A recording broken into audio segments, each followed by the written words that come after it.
မိခင်ကက်စထရိုငမာလေထဲသို့ပြန်သွားသည့်အချင်းတစ်ချက်တည်းမှာပဲကြီးကောင်ကအခွင့်အရေးကိုလက်မလွတ်ပဲချက်ချင်းလန့်ယူလိုက်သည်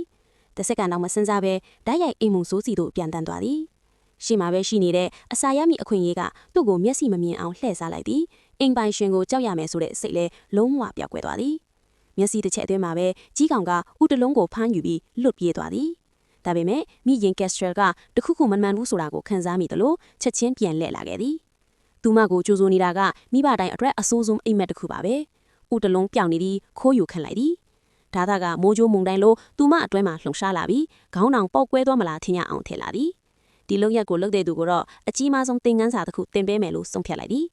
ဝမ်းထဲမှုကိုအတွင်းထဲမှာမြုပ်သိမ်းပြီးသူမကပျက်စီးနေတဲ့ဥခွင်အပိုင်းစားတွေကိုအိမ်ထဲကနေတေချာဖယ်ရှားလိုက်သည်နောက်ထပ်မလိုလားတဲ့ဧည့်သည်တွေမလာအောင်ကာကွယ်ရန်ဖြစ်သည်အရာအလုံးတန့်ရှင်းပြီးသွားတဲ့နောက်သူမကတိတ်တိတ်လေးပြန်လဲပြန်တန်းသွားသလိုသရုပ်ဆောင်သည်အိမ်ကိုအားနေနေသလိုပြုတ်လုထားတာပါတကယ်တော့အဲ့ဒါကပိုပြီးပြည့်စုံရဲ့လှည့်ကွက်တစ်ခုပဲဖြစ်သည်မိုးကြိုးနှစ်ကြိမ်ထပ်မိသလိုထင်ပြီးအလွန်လောဘကြီးတဲ့ကြီးကောင်က round 2 အတွက်ပြန်လာသည်